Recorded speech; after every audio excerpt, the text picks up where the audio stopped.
Alright guys, welcome to the Tidal Gardens live sale streaming event. So, right now the time is about 3:59 on March 21st. So if you're watching the stream right now and it's not that time, you are watching the rebroadcast of the stream, which is fine. Here's how the live sale works. So the live sale is both kind of on YouTube as well as TidalGardens.com. So I kind of recommend having perhaps two windows open, one where you can watch the broadcast live, and also to have the Tidal Gardens website open as well if you want to actually start purchasing anything that you see here. Just for clarity, we only ship to the US, so this is kind of for the US crowd. I know that there's a lot of international folks that like to tune in as well. So, assuming that you are watching it live, you can participate on the chat through YouTube. And we're kind of short-staffed right now, so I will hopefully see your questions. But if I don't, hopefully somebody here can also answer your questions just by the chat messenger in YouTube. So, yeah. No, typically we sell about like 150 or so corals, but this show is going to be a little bit shorter. We've got about 60 something. And as far as shipping goes, it's going to be a $39.99 flat rate, but it's free for orders over $250. So that's any combination of stuff that's on the live sale and the stuff that's already on the website. You can kind of mix and match. And so as long as that $39.99 shipping fee is in there, that's fine. Now, one thing I should mention is that if you wanted to purchase stuff, you actually have to check out all the way through. So if you wanted to go one at a time and purchase, that's fine. And at the very end, we can tack on the shipping. I'll go over this again at some other point in the cast. So I'll just ask right now. Hopefully you guys can hear me okay. And Isan Adib wants a shout out, so there you go. What I was thinking was we could first do a quick walk around of the greenhouse, and I can kind of just show you how the tanks are looking like right now. So one sec while I kind of grab things.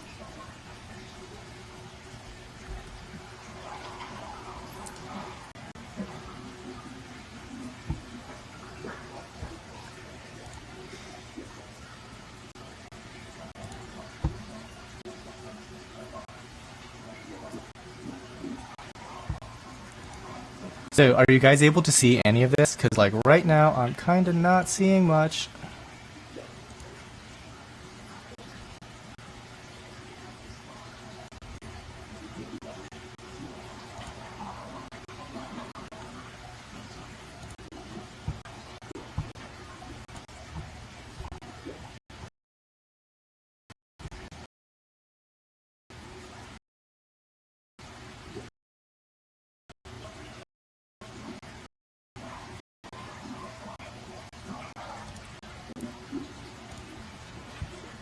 Huh. So you guys that are participating in chat, are you guys able to see anything other than a black screen? Because right now I'm seeing a black screen. You see 4 corals? Okay. Huh. Well, you guys are having much better view than I am. So thank you, Puffer Mike. Thank you, San, for letting me know. And yeah, we should be having live sales roughly every 4 to 6 weeks. So, yeah, we should have something scheduled in June for you guys. And yeah, and Zach, yeah, there's a live sale going on right now, and there is going to be one in June as well. So yeah, that'll work. Okay, so like I said, I want to do a quick walk around. So, one moment.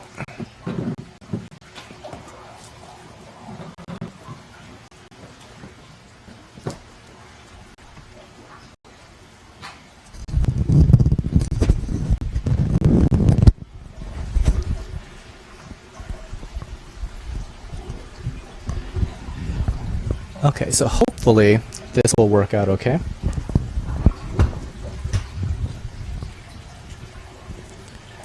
All right.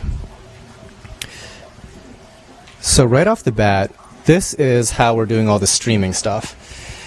We've got our little motorized slider here. That'll make things a little bit smoother, I guess. This is kind of our little control area here. You've got a couple computers, mic stand, all that fun stuff. So really, it's just kind of me doing all the overlays and doing the chat stuff. So if I miss your chat, that's why. Kind of multitasking here. So just to give you kind of like an overview of some of these systems, this is, I guess, what we call Set 5. It's like our latest system. We really don't do a lot of changes to this guy, but this is where all of our corals are lined up for the live sale.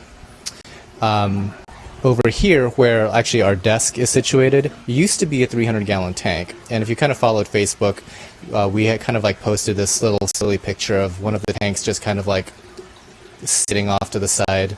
And that's because it was leaking, and it wasn't leaking for like a short period of time. It was leaking for months, and we just kind of like put up with it. We tried to patch it. It's just not working out. So we just removed it from the system one day entirely. So what used to be a 5,000-gallon greenhouse is now closer to like 4,700 after we remove that. In the next few months here, we are probably going to be removing this entire system and redoing it all in glass.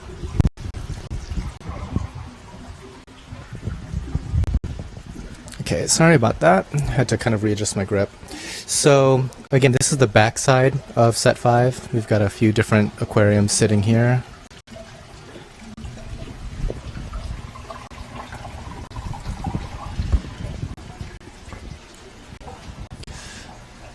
This is kind of our SPS system that we've got going on. And everybody loves to look at this skimmer here. This is who is this? Who makes these? Reef Octopus? I think this is like the 8,000 or something. But it is actually the second smallest skimmer in this whole place. This guy is the largest. That's an RK2. It's about 8 feet tall.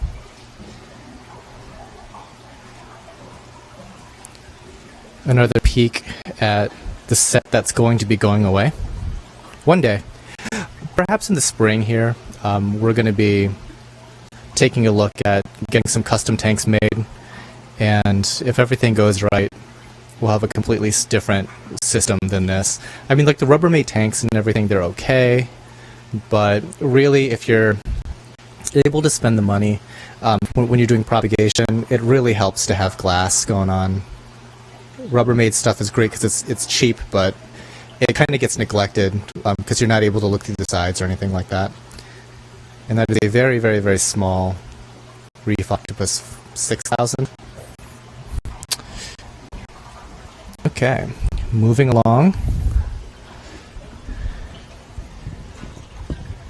We've got the backside of our Set 1 SPS system.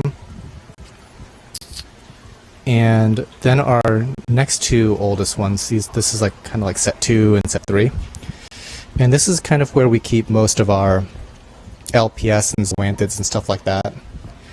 Now at some point we are going to take down this system. See, it's actually missing one of the 125-gallon glass tanks already.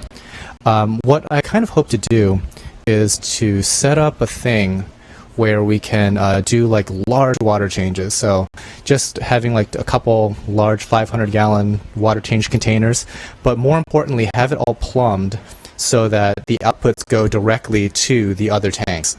So water changes could be done just by turning a couple valves rather than like kind of like mixing salt in the systems like we're doing currently. It'd be nice to have some nice warm salt water just waiting and then just hitting a switch, turning a couple knobs, and then having that water be sent to the right place. So yeah, that's what we've got going on back here. This is easily the most neglected system. I think I've mentioned that in numerous videos, like going back years, and it's never really changed from that. It's always been the most neglected thing. And we're probably going to be replacing it with a water change system that kind of tells you where our thought process is. Okay, so yeah, quick run through of the greenhouse, kind of some up and coming projects. And marching all the way back here.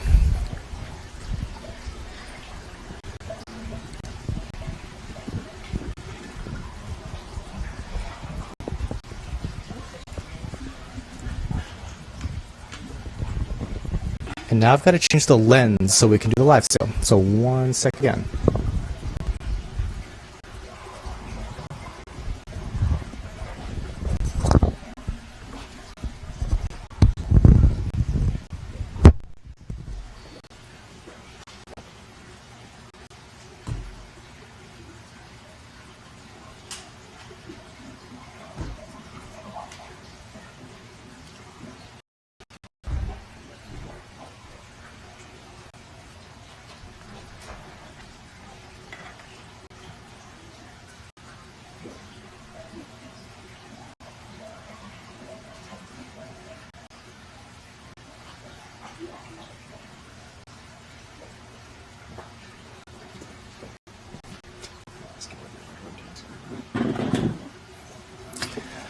Okay. So checking back up on the chat here, I bet your electric bill is through the roof. Actually, it's not. It's totally manageable. I mean, it's clearly like, triple what my neighbors spend, but, go figure. Luke, this camera that I'm using is a Canon C100. It's their entry level, if there's such a thing, cinema series camera. It is a real deal movie camera. Do you guys have sponsors to help with your bills? Nope. You guys that purchase corals help with our bills.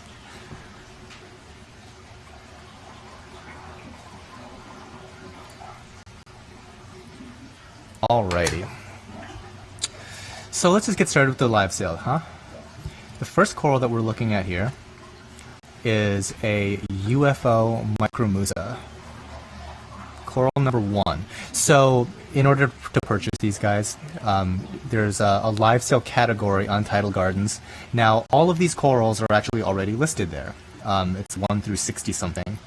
And if you want to purchase them blind, you are more than welcome to. People have done it in the past.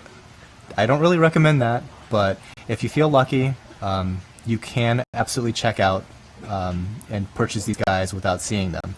But as we go, we'll unveil each one. So this guy is just number 1 in that live sale. All right, next coral. This is coral number 2, the Montipora undata. Yeah, so that in coral number 1, yeah, it does look like an acan. Micromusas tend to look like acans, but they are not. They're actually a completely different genus. So we actually did a video on the difference between like a micromusa and an acan. They look very similar, especially once the micromusas get fed. They get quite large as well. But yeah, they are absolutely classified as different genera. Okay, next guy. Yellow Porites.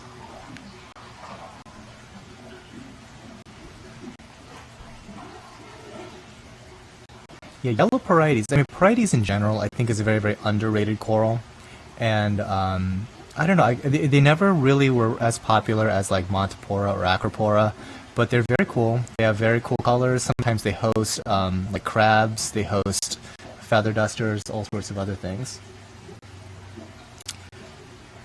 Okay, let's move on to coral number 4. This guy is a Harlequin Goniopora. Now, Goniopora, I've mentioned this in a couple of past videos, but they have a very, very bad reputation, and it's not an undeserved reputation. So there's many, many varieties of Goniopora. There's probably, 20 different species just found all throughout the Pacific. And some of them are practically impossible to keep alive. They pretty much will die within 6 months, no matter what kind of care they're given. Different light, different flow, trying to feed them. Certain ones just die. Others are actually pretty robust. So this guy in particular we've had for at least a couple years now, and we've propagated it many times. It's not crazy colored or anything, but it is a nice purple and green, and we know that they survive well in captivity. So that was coral number 4, the Harlequin Goniopora. Moving on to number 5.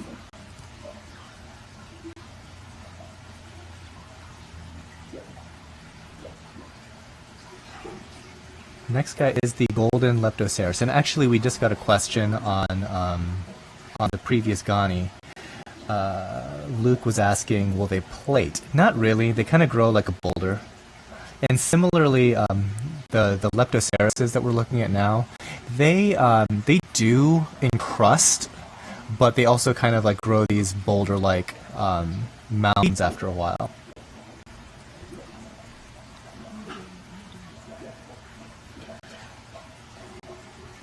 Okay, so Dynceli, Dnyceli. How do I order the live feed corals on the site? The live feed corals on the site. Oh, I'm an idiot. I'm sorry. So there is a category called live sale on the website, and all of these guys are numbered on there. So, like right now we're looking at coral number 5. There is actually like an item number 5, a live sale item number 5. And if you like this golden Leptoceras, you can just toss it into your shopping cart and check out.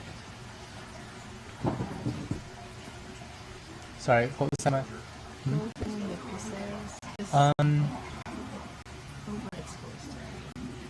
I think it looks okay. Alright, so next coral up. This is our golden chalice.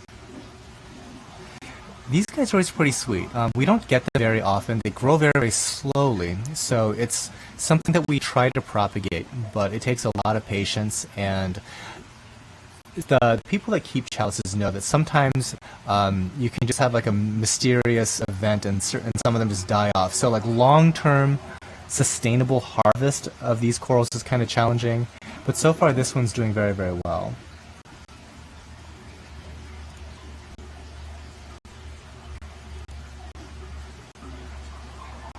Okay, moving on. This is our purple pavona. It is a coral that we've had for a very long time. I don't even know, maybe 3 years or so.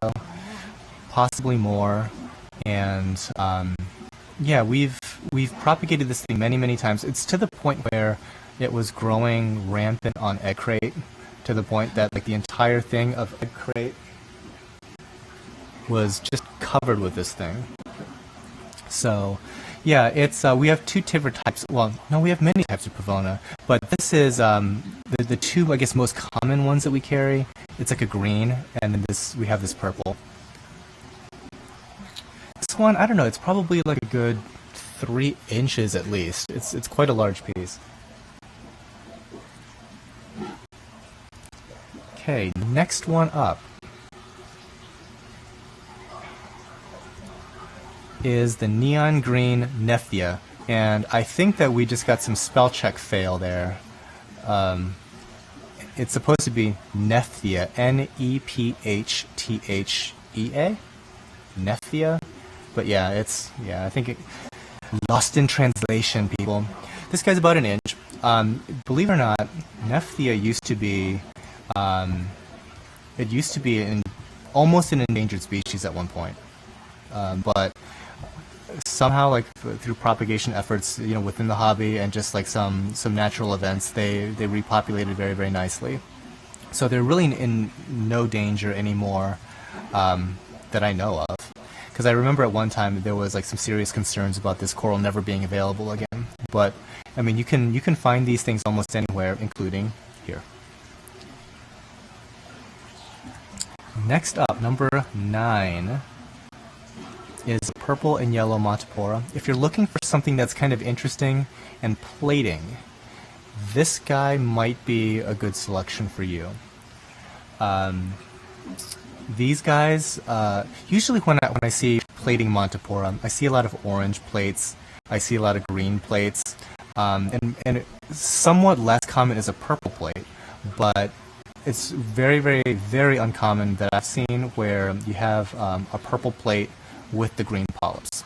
So as this guy gets larger, he's a pretty striking specimen, and they kind of like form these large plates that start to swirl over time. And if anybody's ever kept a plain Monty before, you know that it's a very, very fast-growing coral. So this guy's about 3/4 of an inch to 1 inch, but once they get going, assuming that your tank has some good calcium, alkalinity, magnesium, strong light, these guys grow incredibly quickly.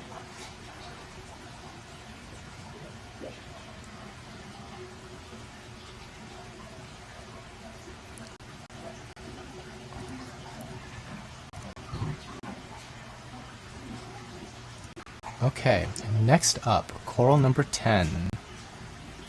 It's our neon green candy cane. For some odd reason, we have a hard time keeping candy canes on our site.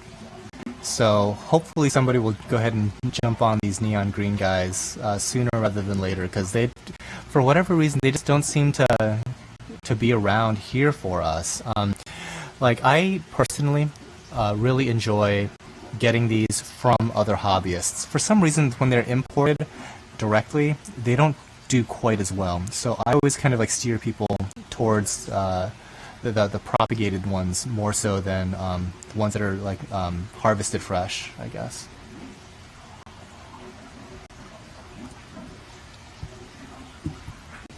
In one sec, I need to go find my chat because I'm having a hard time finding it.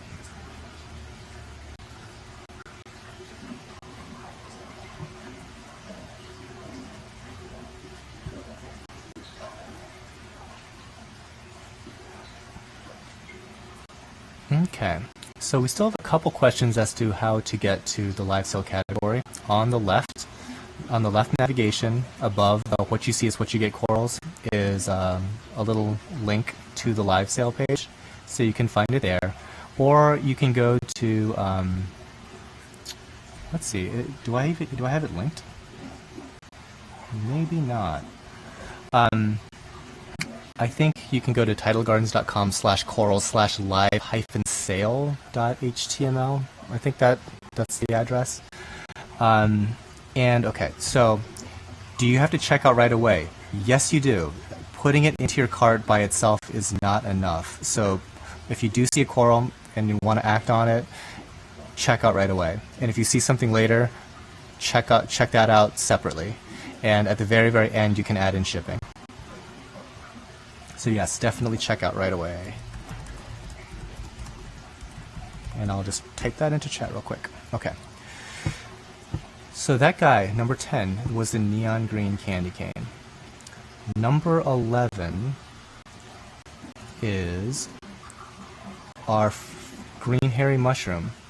This guy is fairly small. I'd say it's a little over an inch. They do get much larger, in fact. Sometimes people confuse these once they get a lot larger for green star polyps, because they practically make a mat over the rocks that they're on. So it looks like the entire thing is engulfed, almost like a green lawn. But in reality, it's like 2 or 3 of these mushrooms.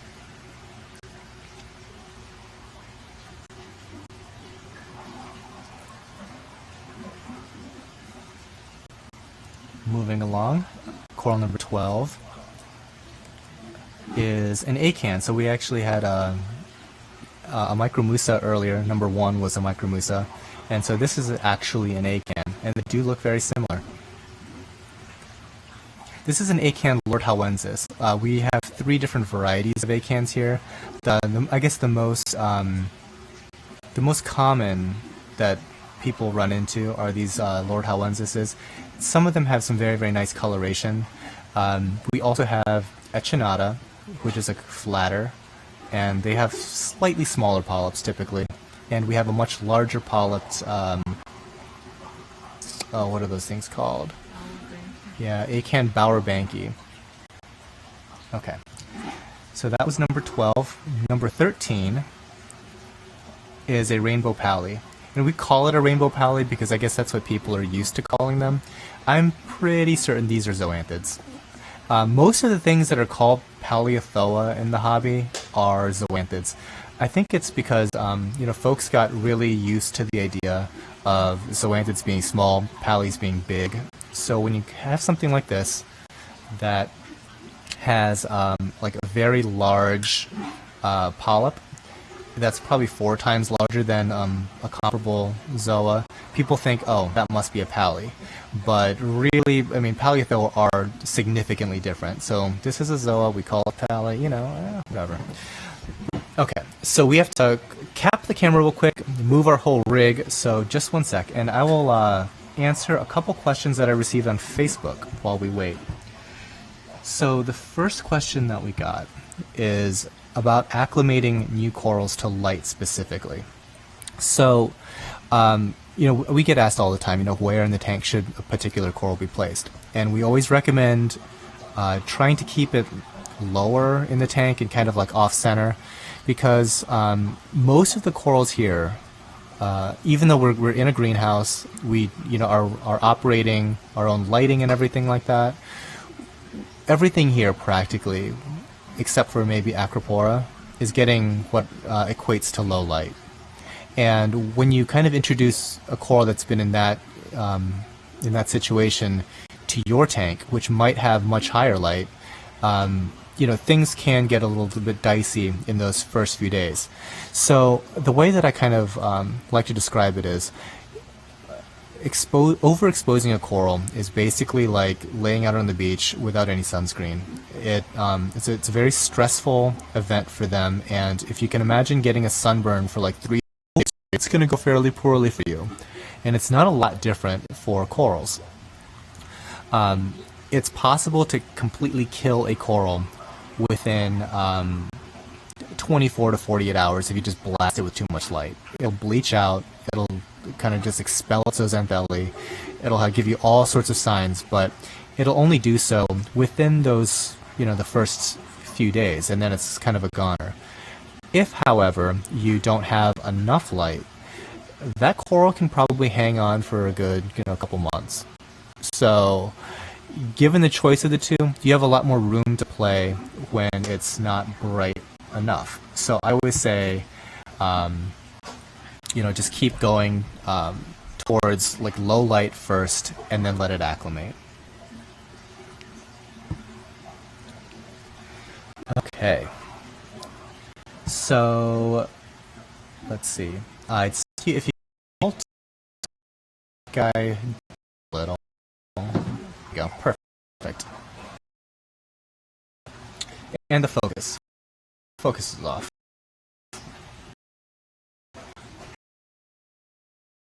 Matthew's my photo assistant, and he's helping on this other video. I'm glad I kind of like touched on that topic of lower light, because these guys pretty much have to have lower light. We have a few different types of Cephastria, but pretty much universally, they do really well in the shade. I know that some folks that I've talked to have put them on higher light. That has not worked out at all for us here. So we can only really recommend, just kind of keep them in muted lighting, and yeah, definitely not in direct sunlight or directly under halide or directly under LEDs. The next coral number 15, is a red and green Blastomussa welsii. And we have a typo, it's not a Blastomussa.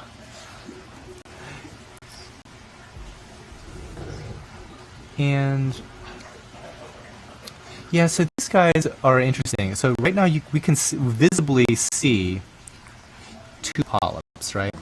But there's a really good chance that if we flip that guy upside down or something like that and just like give him a quick shake, he probably has a whole bunch of babies underneath. That's kind of how the welsies grow. They a single polyp can quickly turn into 8 polyps or 10 polyps just by that outer ring of coral of new growth, just growing new heads. So yeah, it's a pretty nice specimen there, very nice and colorful. I think our exposure might be a little bit dialed up, so let's go to like F11 or so.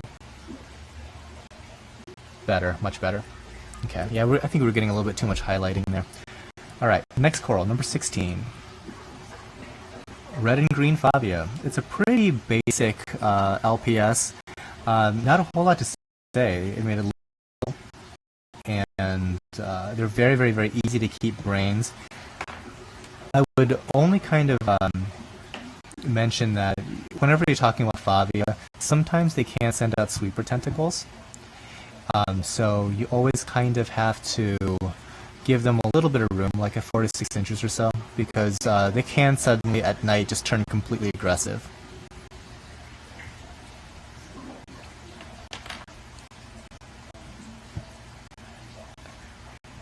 Someone just asks, do we have PayPal as a payment option? Yes, we do. And that's late in the checkout process, but yes, there is a PayPal option.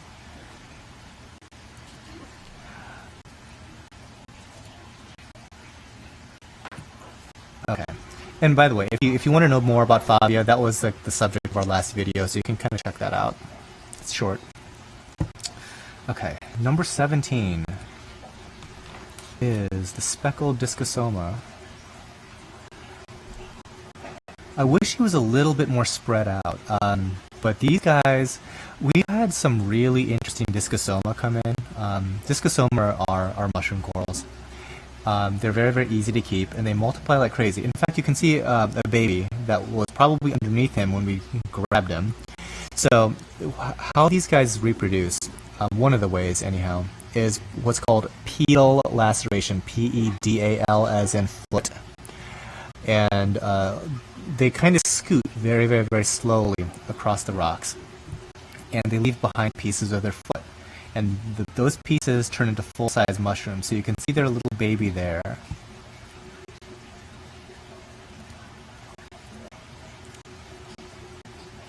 So yeah, and I particularly like this one's coloration. He's got the speckles going on and everything. Very, very attractive one. All right, let's move on. Number 18. This is we have so many typos here. I'm just going to fix this right now. This is getting so annoying.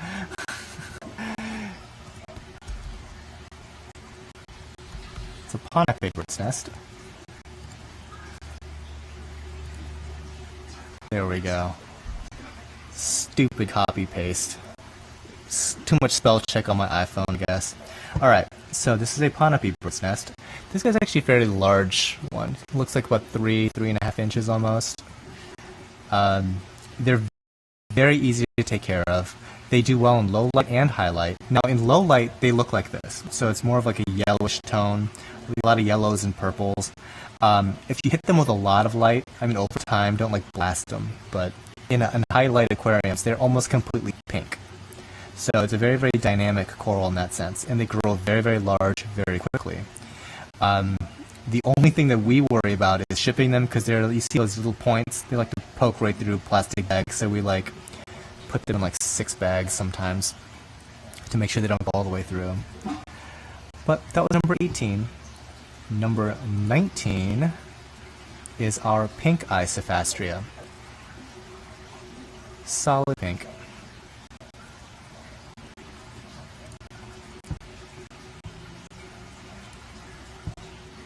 Yeah, very similar to the green. I think this is, I might be mistaken, but this might be the extent of the Cephastrias that we offer right now. There is another variety that we really like, but we had to hold back on it because we lost a whole bunch suddenly. But it's one of our favorites called a Harlequin Cephastria. It's like yellow and purple. But this is more like a pinkish purple on purple look. Okay, moving on. Number 20. This guy is another Favia. It's a sky blue marbled.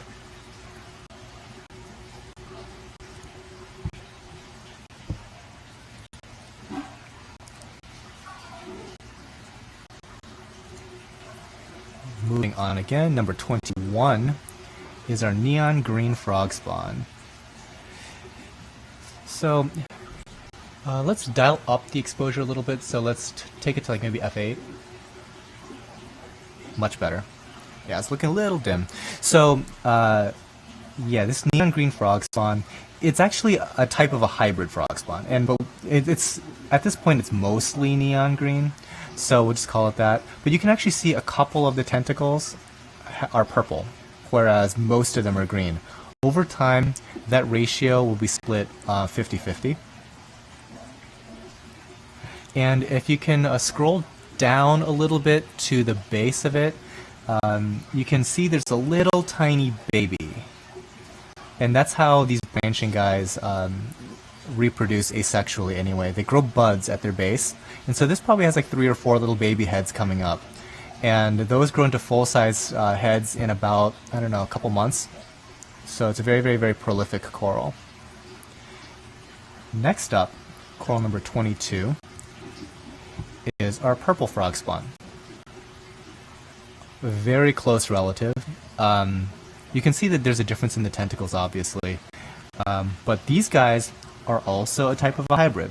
So over time, these tips, some of them will turn green. And typically when that happens, that thing gets sold almost instantaneously. So all the ones that we have are almost uniformly purple. But like I said, over time, they do develop that green tip as well as the purple, and it's usually like a 50-50% split. And like the all-green frog spawn that you saw earlier, you can see a couple of babies sprouting out from his base as well.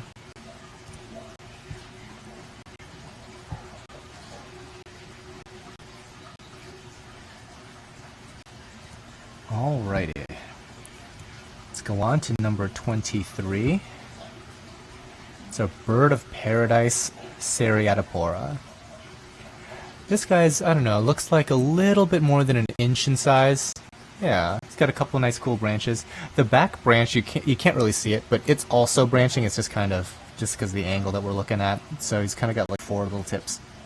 These guys are probably my favorite as far as like bird's nests go. I mean, they have like a really cool multitude of colors going on, and once the colony gets really, really large, it almost has like this prismatic shimmer going on.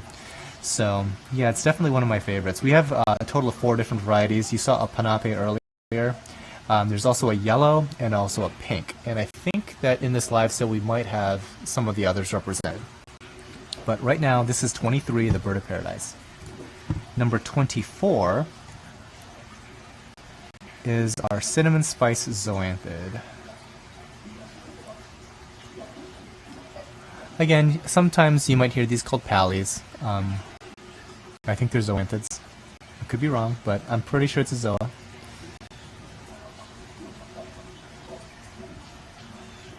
Check chat real quick.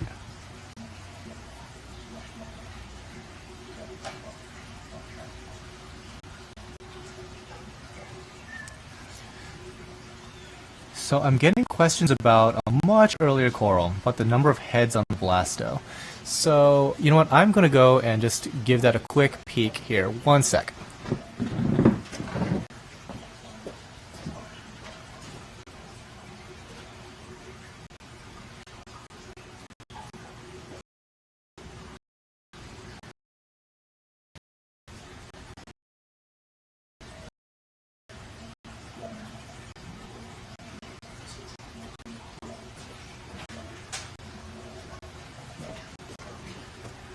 Okay, I just checked. It is for sure 2. 2 is the magic number. Okay, and we have to cap the camera again, so that's why the screen goes black, guys. We're capping the camera. We have to move the entire rig, and so rather than give you all motion sickness, we cap things. Okay. So, you know, while we do this, I'll pick up another of our Facebook questions here. And this one involves feeding. So, really about like what we feed, because we've done a bunch of videos where we feed different types of frozen food. We show different types of corals eating both frozen and dry pellets, all kinds of stuff. And I can pretty much say that they all work.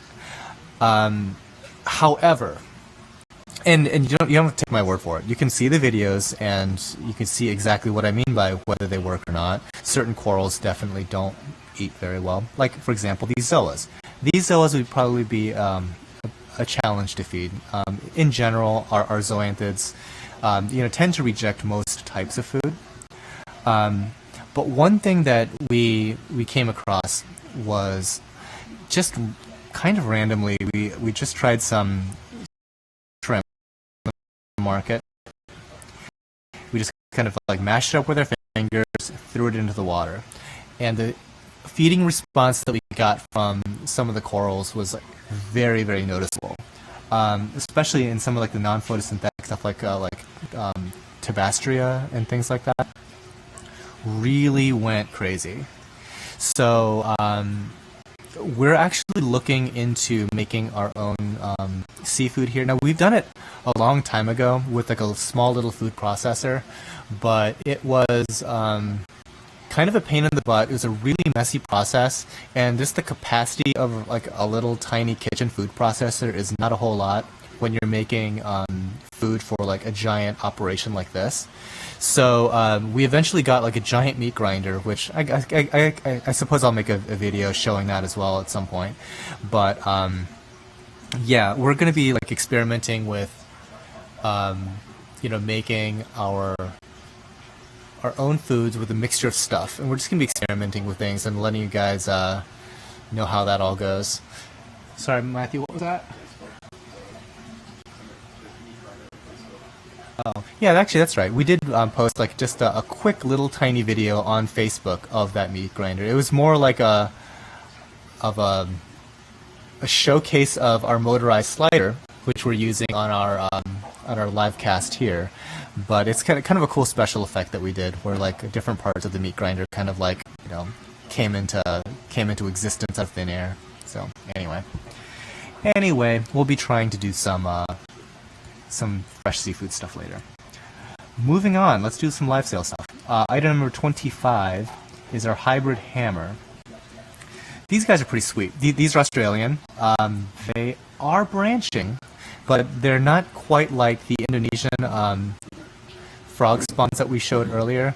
These guys, they grow much more slowly because they actually, the polyp itself separates into two over time. So they don't grow buds, at least as far as I can tell. And the nice kind of cool aspect of these guys is that the tips of the polyp look like almost like static electricity of purple and green, whereas the others it was more like one purple, one green. This is kind of like a staticky mixture of the two. And these guys, I guess, are more stout looking. So when this thing fully opens, it's very, very fleshed out and stubby, whereas the other ones tend to branch a lot more.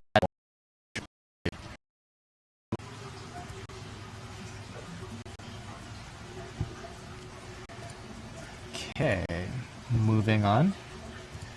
Item number 26 is our Strawberry Fields chalice. This is one of the cooler chalices that we have. It has this like I said, that strawberry pink color, but it also has like some really interesting speckles along with it. So once this guy gets larger, it's a pretty striking showpiece.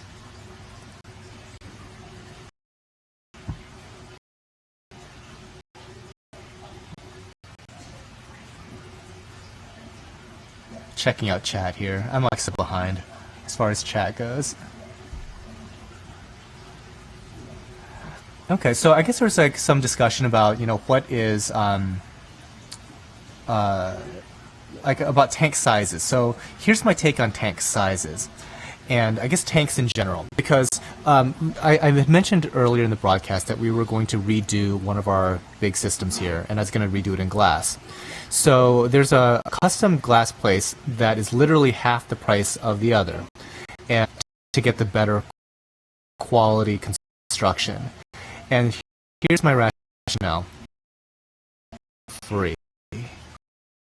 Now, it's weird, funny logic there, but really, when you consider the cost of absolutely everything else, the amount that you have to pay for glass and silicone is so little. Even if you're paying four figures, I mean, it is really, really, really negligible. So I always say, get the aquarium that you really want, because number one, it'll be a better constructed thing. This thing has to be the most robust part of your whole system, and it's the least likely thing you will ever actually physically upgrade. You can upgrade lighting, you can upgrade filter systems, anything can, like, plug and play just right out of the system, but not your glass. So once this thing is filled up, you're probably going to be stuck with it a lot longer than you think. Even if you're thinking, oh, I'm just going to have this for like a little bit, chances are it's going to hang around for a lot longer than you think. So I always kind of like now hedge towards do it right the first time, get the glass tank you really want, or acrylic if you live in California or some earthquake zone. Get the aquarium. Okay, so is my audio working? Can you guys hear me? Luke said the audio. So if you guys could hit me up in chat and let me know, that would be great. So let's just go ahead and continue with the live sale. Number 27 is the Omega Chalice. We posted some pictures of this guy a while back. He's just sweet. All kinds of like multicolored speckles and whatnot.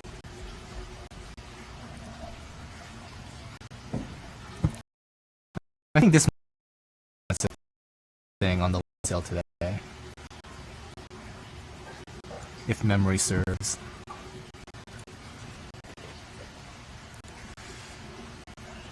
So Luke, is the audio working now?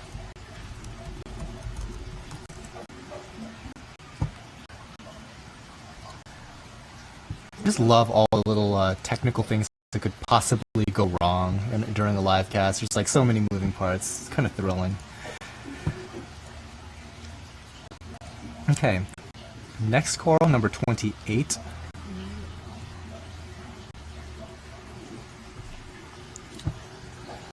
It's a green hairy mushroom. Hold on one sec. I'm going to plug in some headphones and see if I can hear anything.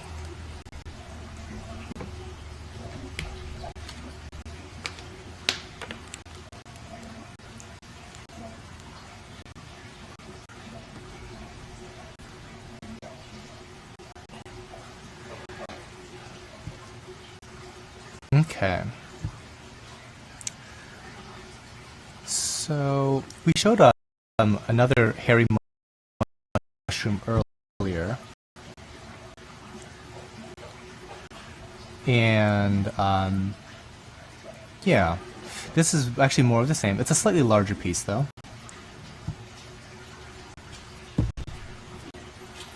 Okay, looks like audio's working, and ironically, it's like I'm listening on my headphones and I can't hear anything. So go figure. Item number 29 is our mummy-eyed Favia.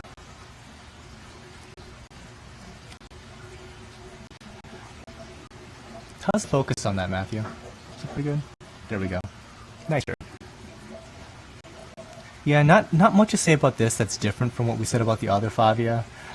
Fairly slow growing, which is typical for this type of species.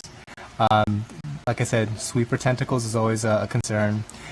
Not too much going on like water flow needs, middle of the road on both as well.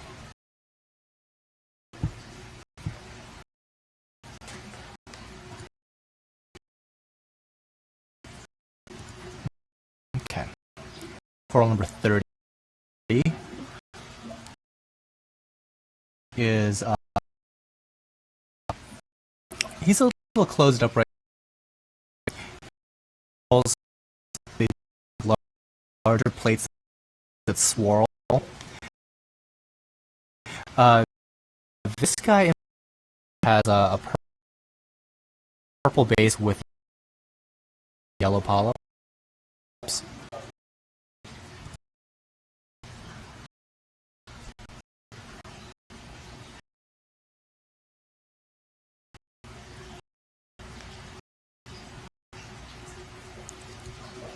Okay. Next up, 31.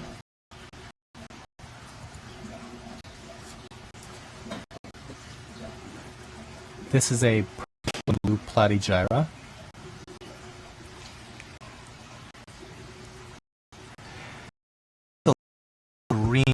then blue, I would say. So let me just go ahead and edit this right now so there's less confusion.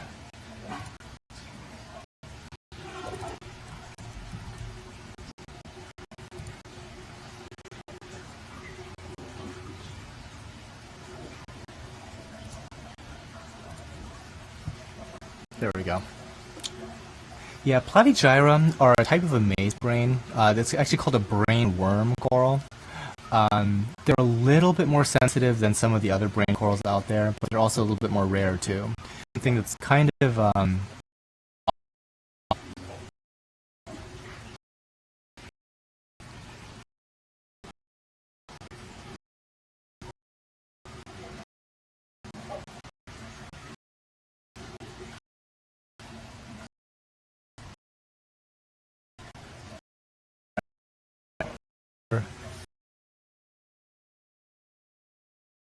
one second.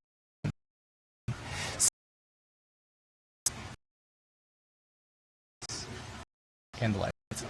Okay, so we have to move some lighting and some and the whole photography rig. So I'm gonna go hit the Facebook questions again.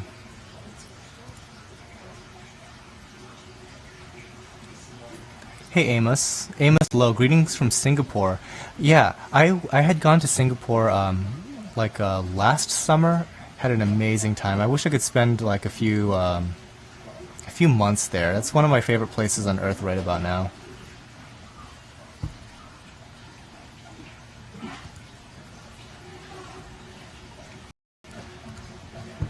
Okay. Facebook questions.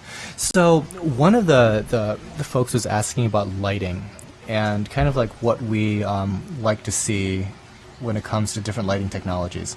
So kind of like a blast from the past. The reason why we're doing all this in a greenhouse was we were thinking about, the sun being the perfect light on the perfect timer. And we would basically build a greenhouse and essentially have free light. So we would be offsetting the cost of light and electricity with perhaps like the heating costs of keeping greenhouse warm in the winter or cool in the summer. But the idea was free light. Well, it turns out that the sun is actually very forgiving and unpredictable, and a lot of corals really struggle under direct sunlight when you're talking about fish tanks that are like less than 30 feet deep. So when you have like a 12-inch deep tank, you're really dealing with some major issues when it comes to lighting. Definitely corals can be overexposed in the summer. So a lot of our SPS tend to turn brown in the summertime, and they only regain their color late in fall. And some of the corals that we've talked about that really do like lower lighting, the blastomusas, the Astreoporas and Cephastrias, that sort of thing, they really struggle come summertime. So we've actually used a lot of different lighting technologies here at the greenhouse, and we do have a bunch of different thoughts on metal halides, T5s, and LEDs. So I just wanted to kind of go through like some pros and cons of those types. Let's start, I guess, with metal halide. Not a ton of people still use metal halides. I guess like what we'll call old salts tend to do so still. Metal halides, in a nutshell, are pretty great. They're some of like the best spectrum that you'll ever see in light. 8500K halide. A good overall quality of spectrum that, I mean, you can grow practically anything out of the water with that. It's not going to make your tank look very nice. It's very, very yellow light, but my gosh, is it good for like coral health. Like a 6500K Iwasaki, like a 250 watt Iwasaki, can grow SPS out of the water. That's how productive that bulb is. It's just not a very, very popular technology these days. Obviously, the cons of metal halide, you're talking about intense heat and costly bulb replacements. I mean, certain ones of these bulbs are like $120 a pop, and you have to replace them about every year. And just to run the thing, like a 250 to 400 watt bulb is a lot of electricity in the grand scheme of things. And some people, back in the day, even had like 1,000 watt metal halide bulbs, and that room had its own air conditioner.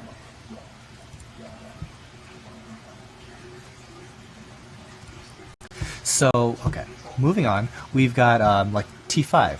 Now, T5 is a great little compromise between like LED and metal halide. It's a fluorescent bulb. The pros, again, like metal halide, you've got like a fantastic spectrum, and because of like the number of bulb combinations that are available to you, you could really go crazy on different arrays and get very different results.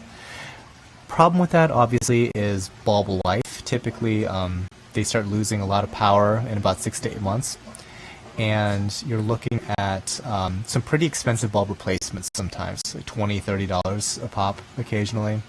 So those are kind of the downsides there. LED are kind of the new and up-and-coming technology. Very, very, very low energy usage, a lot of control. Their spectrum right now, it's close to garbage as you can get. There's very few fixtures overall that are really that great. I mean, I guess compared to its competition, but they are getting better.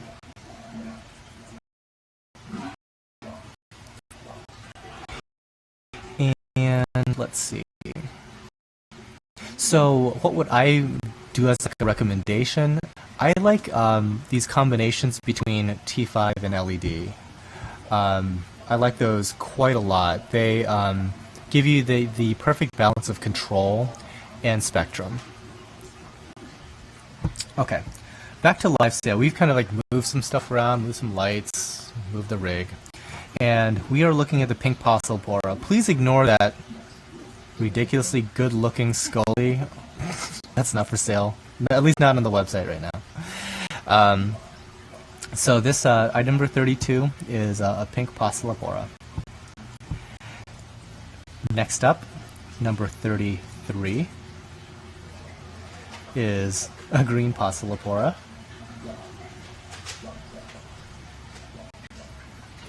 Similar to the pink, but green. Fast-growing SPS, very easy to take care of. I'm like reading chat and like, why are you guys so surprised that the screen went blank? I told you we're gonna cap the lens. We put a physical cap on the camera. It's because when we're moving stuff around, we don't want you guys to get seasick. It is not a pleasant thing to watch, so we put the cap on. All right. Green Possilpora. Moving along, we've got our Dreamweaver chalice. This is nowhere near our most expensive chalice, but it's still one of my favorites. This one in particular has some cool green striping in addition to what I would call like the typical colors that you see in a Dreamweaver, which are a lot of like the purples, like the blues and the pinks and the red eyes. There's a lot going on the face of the coral, but you can see that on where it's growing out, that growing edge is like a cool neon green. But then you get those neon green stripes going into the body, which is kind of uncommon for this coral. So yeah, this is one of my favorite ones. Yeah, Bert was asking about that Scully. It's like, yeah, it's actually not part of the live sale. It's less expensive than you might think, because it's not a perfect circle. Like some of the ones that aren't perfect circles, they sell for a little less. We'll talk about that Scully a little later. Okay, so that was the Dreamweaver chalice, coral number 34. 35 is our frog skin Acropora.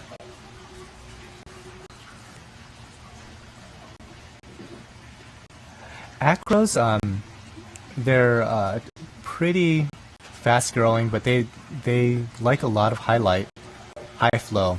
And as far as like SPS goes, they're sensitive. And I think that, when people say care requirements associated with SPS, they're really talking about Acropora. So a lot of calcium, a lot of alkalinity, magnesium, very, very stable water parameters. It's good to have very stable, I guess, aged aquarium that's over 12 months old. So if you wanted to get into SPS, you might want to start with Possipora, Bird's Nest, before really taking the leap into Acropora, because Acropora tend to be kind of challenging in that regard, and a lot of like really experienced hobbyists have pulled their hair out over trying to keep an all Acropora aquarium. They can just take dives on you very, very quickly. Having said that, we've had this guy for a very, very long time. We've propagated the heck out of it. It still retained its color quite nicely.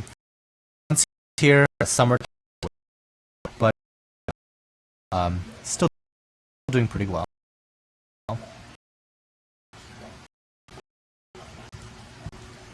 Okay, moving on. Number 36 is our pink sand dollar Montipora.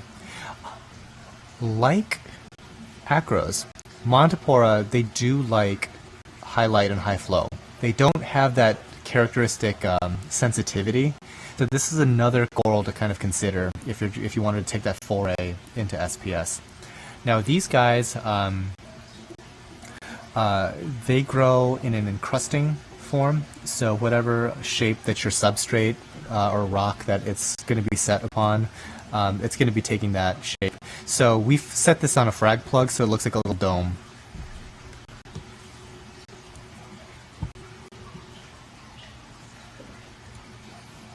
Okay, moving on, number 37. Yeah, Sparkle Acan Bowerbanki. We, like I said, have 3 different types of acans.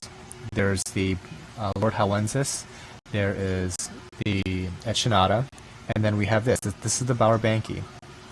The Bowerbanki is a very large polyped coral. Each of these polyps is almost like 1.5 inches in size, and it's a very, very large piece. You can feed them readily, and believe it or not, although they're the most, I guess, uncommon of the 3 different types of acans, these guys are probably the easiest to take care of. They're very, very hardy in comparison to the other 2. Echinata are pretty easy, but Bowerbankis, they have been very robust for us. Next up, number 38. Little guy. This is the Jack-o'-lantern Leptocyrus. He is probably a 1/2 inch. I remember when these guys were like $400 for a 1-inch specimen, so they've dropped in price quite sharply because they are a fairly easy coral to propagate. They're fairly hardy, and a lot of people, obviously because of the high price they used to command, were propagating the heck out of these. So luckily they've become a lot more abundant.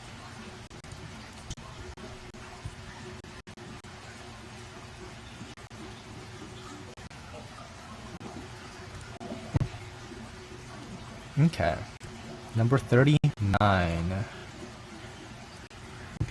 Rainbow Mini Maxi. So the next 2, you can actually see the next one is also a Mini Maxi. These guys we have put into little shells, and they actually like to hang out in shells, and so it's less likely for them to move out of that shell. So we just kind of just let them hang out there. So Mini Maxis are a type of a carpet anemone. They grow to be about 4 inches at max size, but they're not nearly as aggressive as like large Haddonii carpets or anything like that. They are sticky though, and it's conceivable that they could reach out and grab something, but their temperament really doesn't lean that direction. They tend to be, I guess, more skittish in that if you touch them, they're more likely to retract rather than try to reach out and grab you and eat you. I guess that's the best way to describe that. This guy's got like a ton of different colors, and you're really not seeing it under the best light. We're right now using some T5 lighting just to get the best exposure. But when you put these guys, and of course he's about to do a backflip on us, when you put these guys under LED, all kinds of crazy colors start coming out. It's one of the most dramatic changes when it comes to lighting, is to put these things under like direct all blue LEDs. It shows them off amazingly well. His buddy to his right, number 40, is our watermelon Mini Maxi. He's a little tight against his snail shell that he's living in, but the reason why we call it a watermelon is they have that pink center, and they have a really bright green rim. So if you can imagine, you can kind of see it a little bit towards the bottom, but and yeah, I can see it a little bit better there now that the current is blowing. But you have bright green rim and that purplish pink watermelon center.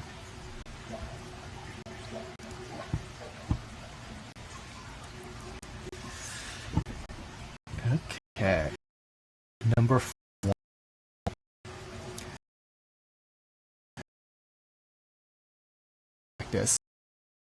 This is another type of green hairy mushroom, but it's quite different than the previous ones that we showed. Now, typically when we're talking about like a green hairy mushroom, Rhodactis, they can get to be about like 2 inches or so. These guys can get ginormous. I have seen them about the size of like a medium-sized pizza, so about 12 inches. They can actually be fed also. You can drop morsels of food on these guys, and then they'll wrap it up and eat it. It's a very I guess a very active mushroom in that sense. Very cool, and fairly cheap, $15.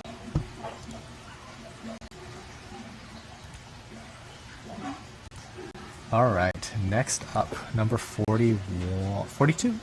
Oh wait, hold on. We need to move the camera again. Okay, the screen is gonna go black. Just to give you a heads up, the screen is going to go black. It's normal. We've capped the camera, and we are saving you a bout of seasickness when we move our rig. So let's see. Was there any other questions that people actually had? Not so much. Let me quickly check the Facebooks. See if you got any last questions.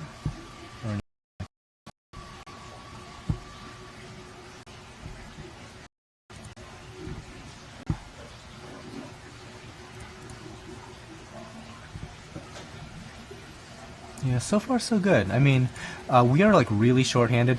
Ideally, this would be like a 4 or 5 person job, believe it or not. But so far, we're chugging along. Like all the stuff that's associated with like stream quality, I blame Time Warner and Comcast, because the highest price internet plan that I'm able to buy, both residential and commercial, only gives me 5 megabits per second upload. The absolute most. It's like cost no object internet plan.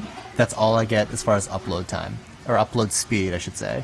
So yes, I'm salty that Google Fiber is not in my neighborhood. Still salty about that, because I would love to broadcast this in 1080p, and I'm not able to. Like my camera's able to, my software's internet connection does not allow that. So salty, real salty.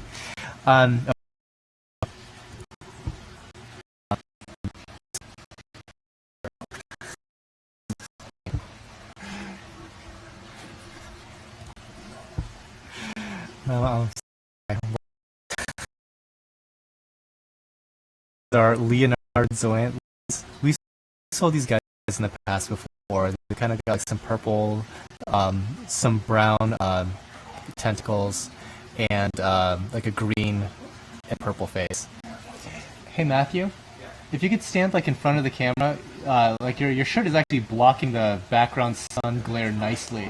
Yeah, thank you.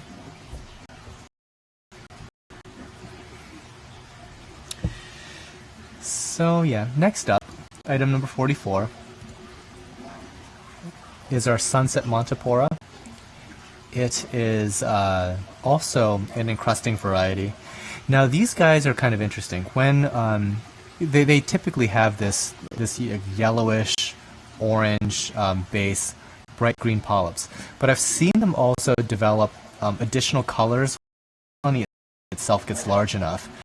Typically, we start fragging them before they ever get to anywhere close to that size, but I've seen them also develop like purple polyps and stuff like that, so it turns into a much more dynamic coral once it gets going.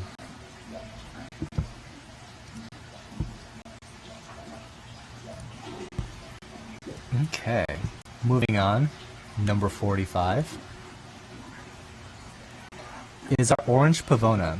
We had a purple pavona earlier that kind of grows in those like characteristic, kind of like genus defining, like those plates, those cactus plates. Orange pavona kind of doesn't do that. It's mostly encrusting. However, from that encrusting base, once it gets to a certain age, it starts to grow these like pillars up from that. So you get these like nubby finger-looking pillars off of this bright orange base.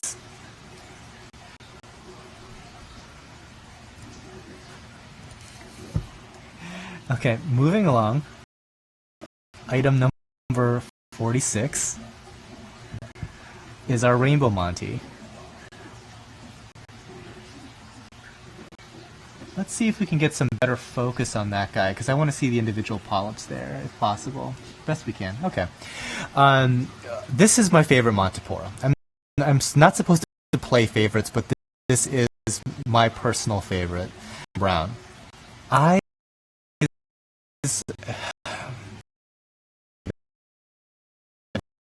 Of them. And our rainbows, some of them are not. It's like the weirdest thing, but we always have to rediscover these guys. And I love them because they're the only ones that have that, I guess, like, they have the entire rainbow of polyps against like a purple base. It's an amazing looking coral, especially when it gets larger. So there you go. My favorite Monty. Moving on, number 47. I could find of its color. Usually less, but these guys are great. I mean, it's a fast-growing acro. They can be propagated very, very nicely. I love that purple on green contrast. And so this guy's a fairly squat one. He's probably only about 1.5 inch, quarter-inch tall, but I can already tell that he's going to grow like 8 branches like real fast.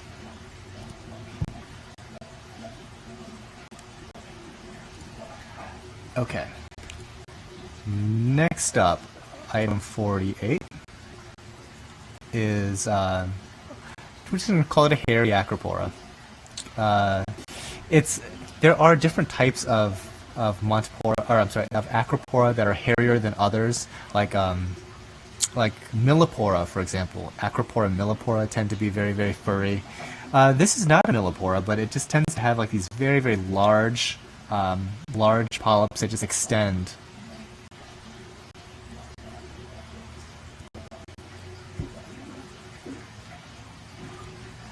All right, next up, item number 49.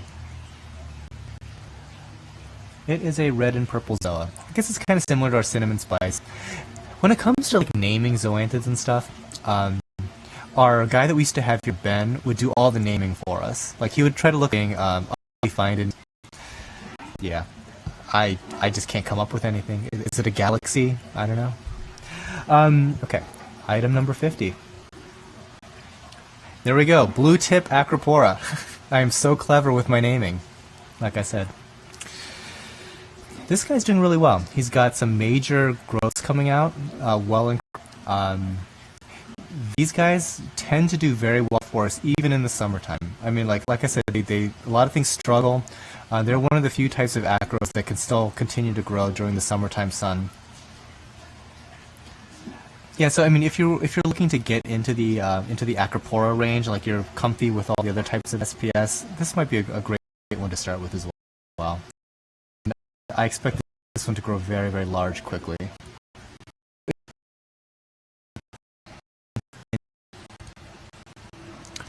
#51 is a neon green Monty. This guy has the growth pattern of a Monty, but the polyps behave strangely. Like I've seen this thing extend sweeper tentacles before, and I've never seen a Montipora do that. So we've been calling this a Monty, but it's different than every other Monty we've ever seen. Curious little guy. Time too. never really seen anything like it.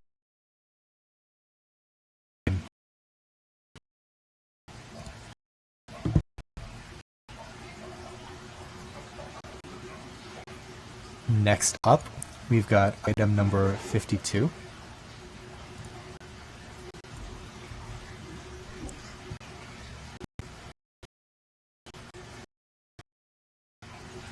And this people eater. Now, red people eaters are, again, I think they're a Zoa, guys, but sometimes they get called Paleothella. And I can kind of understand why. Like I said, certain ones, they tend to just be they look so different than what, like an eagle eye, for example, or like an LA Laker. Clearly, they look different.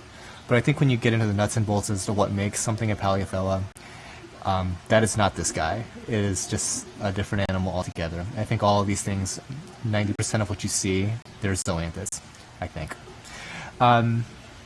Yeah, this guy looks like he's got at least 4 or 5 polyps going on.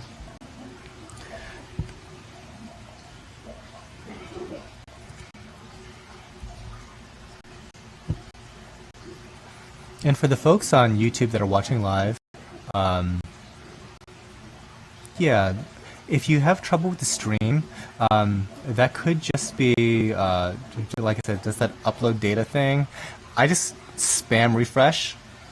So, yeah, just keep on spamming refresh there. Okay, I think we're going to do our last move. So the screen is going to go black again. Our last move. We've got about 10 left in the live. So if you guys have any questions in chat, definitely toss those in there.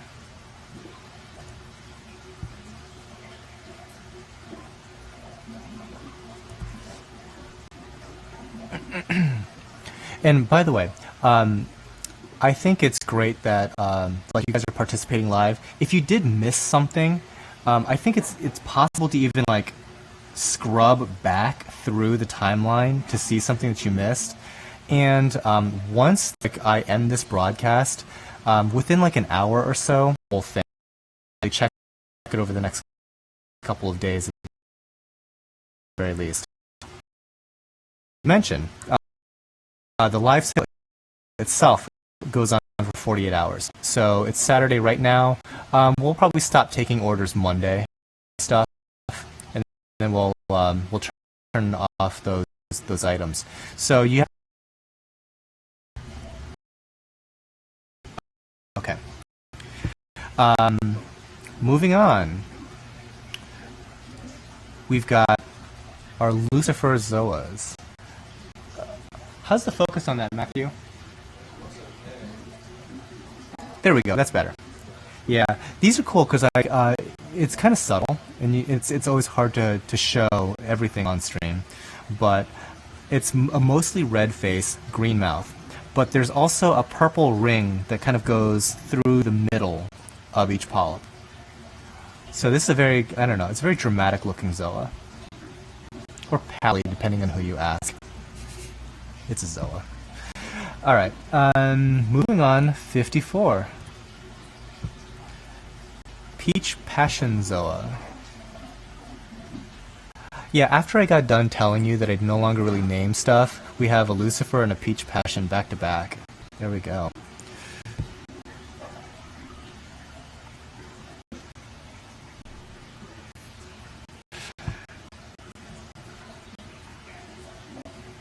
Okay. Moving along again, 55. We have our Purple Death Pally. Now, see, that is a Paleothella, guys. That's what a pally is. So you can definitely tell very, very, very different tentacles if we can hit focus on that.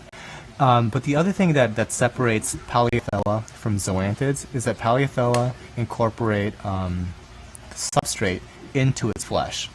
So very, very, very few zoanthids out there, or I should say zoanthids that are called pallies incorrectly, very few of them actually do that. The true Paleothella do it like all the time.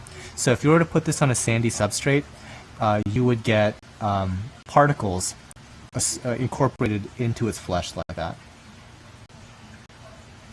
So that is our Purple Death Pally. Next up, 56, is our Mean Green Chalice. These guys are super fast growing. We've kept them in pretty much every kind of light. After a while, when they grow, they look almost exactly like a plating Montipora with these bright green spots on it. I mean, like the growth forms that they take in everything. Just think plating Monty, and you've got this guy. Difference is, it's a chalice, meaning that it's got a pretty knockout sting. So you kind of have to, be careful that nothing falls onto him or anything like that. It's gonna get wrecked.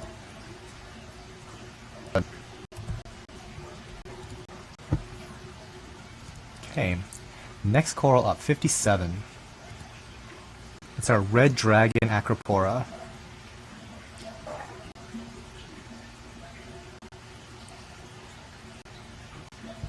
These guys about a year ago were insanely expensive, and I'm glad that that people have been able to propagate them quite sustainably to this point. I think at the time it was like very, very difficult to find stuff that had that reddish pinkish color that was an acro, and also these bottle brush type echinata looking guys, they were also like a lot more rare. So yeah, props to the propagation community there, getting these guys up and running. Okay, next up, 58.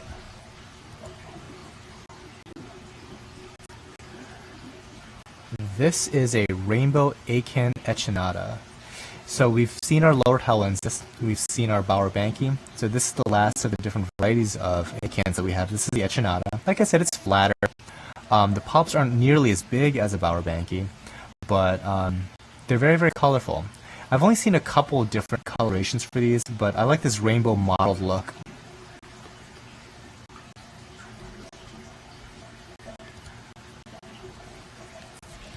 Next up, you can probably already see, it's the Red and Green Blasto. This is a Welsie, like the one single polyp, but like they can tack on new polyps. They grow all along the bottom side, and yeah, it's not uncommon to go from one head to about like 8 or 9.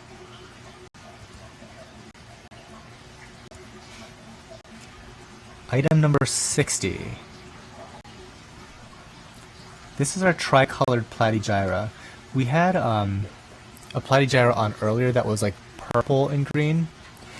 This guy's got all kinds of hues of like pinks and purples, and it looks like almost like a sky blue in there at different points. And the ridges are almost like a lemonish yellow-green. Very, very interesting guy. Not too many times you see a really healthy Platygyra like this. They tend to be kind of sensitive, like I mentioned earlier. Okay, home stretch, last 3.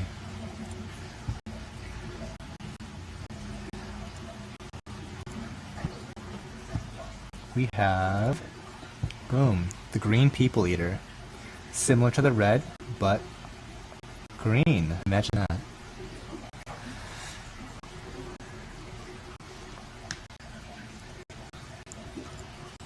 And hey, shout out to Robbie.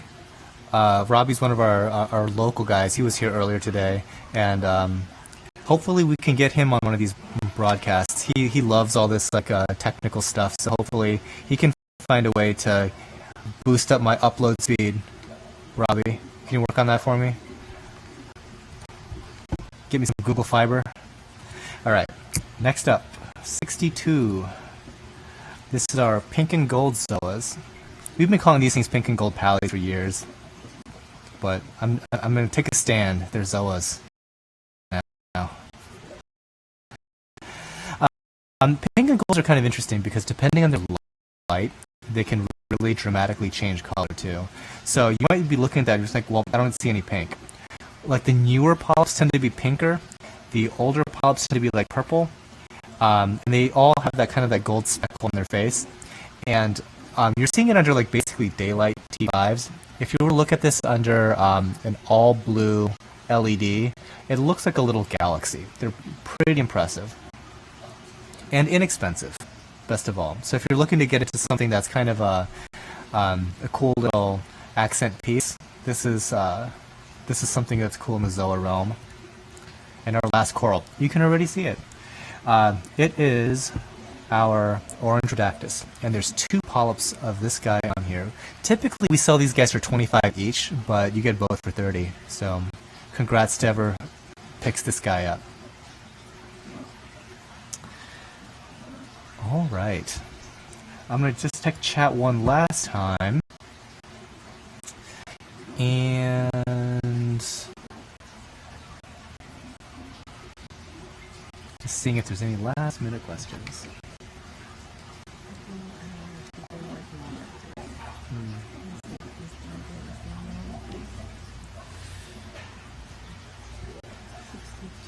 So somebody said there's a problem with 62 on the website. Let me just take a quick peek at that, just out of curiosity. The price and the number don't match. Let's see. That's not the first time that's happened, by the way. Sometimes we mess up. 62. So right now, yeah, 62 on the website, it's $10. So the first person who buys it gets it for $10.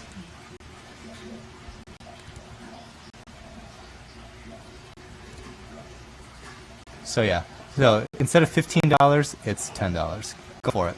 So anyways, that pretty much wraps up our live stream. On for about, looks like an hour and a half. Regularly, so long that I honestly forgot how to do all of this stuff. There's so much technical stuff that goes on in the background that it's pretty insane.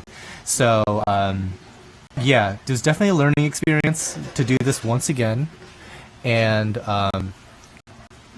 yeah, I'm glad that you guys were all able to join us. So like I said, these items are going to be available on the site for another couple days, and if you see something that you like, please go ahead and just check out with that item, and at the very end we can just go ahead and make sure to add in the shipping module if you need to. Orders over $250 ship for free, so that's some incentive to jump on that. But anyways, yeah, again, thanks for joining us, and enjoy the rest of your weekend, guys. Take care.